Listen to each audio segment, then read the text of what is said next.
Dutanguranye n'abagenzi batatu hakuno bariko baritemberera mw'ibarabara, biboneka yuko umunsi wabo wari wagenze neza, bagenda biterera udukuru.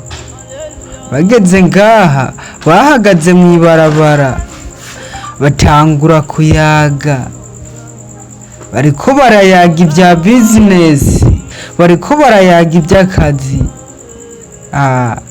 Bagenzi banje rero, mwebwe ndabakunda, umunsi umwe muzoze duhurire ahantu hama dufate agacupa, dufate kamwe, baranezerwa bararyohewe, ibintu bimeze neza.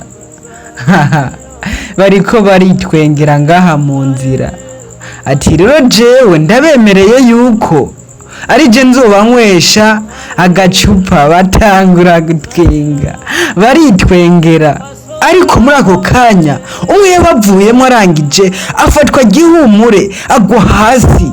Amaze kugwa hasi bagenzi biwe barangije bariruka. Ibi bintu birababaje. Hari igihe uzoba uri kumwe n'abagenzi wibaza ngo n'abagenzi birangije bagute, uri mu byago. Muri aka kanya hari umuntu yaje yiruka, turabona umenga aje gutabara amazi atararenga inkombe, yarikanze. Umusore ngaha mw'ibarabara ahagiriye ikibazo, ariko abagenzi biwe barirutse baramusize disi, ariko abagira neza mw'ibarabara babaho. Umusore arajumarariwe, asanze umuntu mw'ibarabara aramuvyura ati nibiki yo, birababaje. Arangije aramuzako, akura agakoti yari yambaye, atangura kumupepera.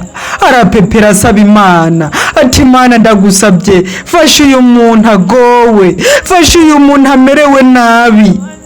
Aramusengera ati Imana yo mwijuru, raba uyu muntu usanze mw'ibarabara, umukoreko n'ikiganza cawe gikiza. Muri ako kanya wa muntu yarahembutse kubera ko asengewe.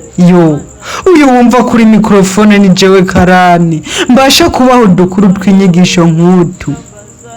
Umuntu ari ahantu umugira neza, nawe uze wiga ubugira neza disi. Aramuhagurutsa aramwengenga, aramuhagurutsa amubwira ati mbega ubahe, arangije aramutahana.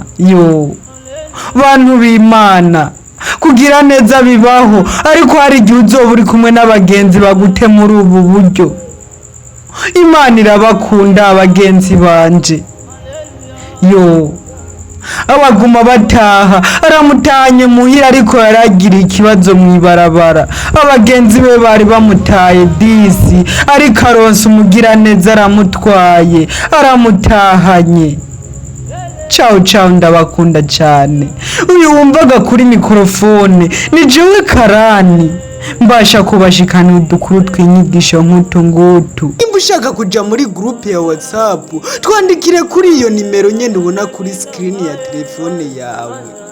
Ukore subscribe kuri iyi channel ya Ndemesha TV kugira ngo uze uribonera udukuru nk'utu ngutu. Turabakunda cyane.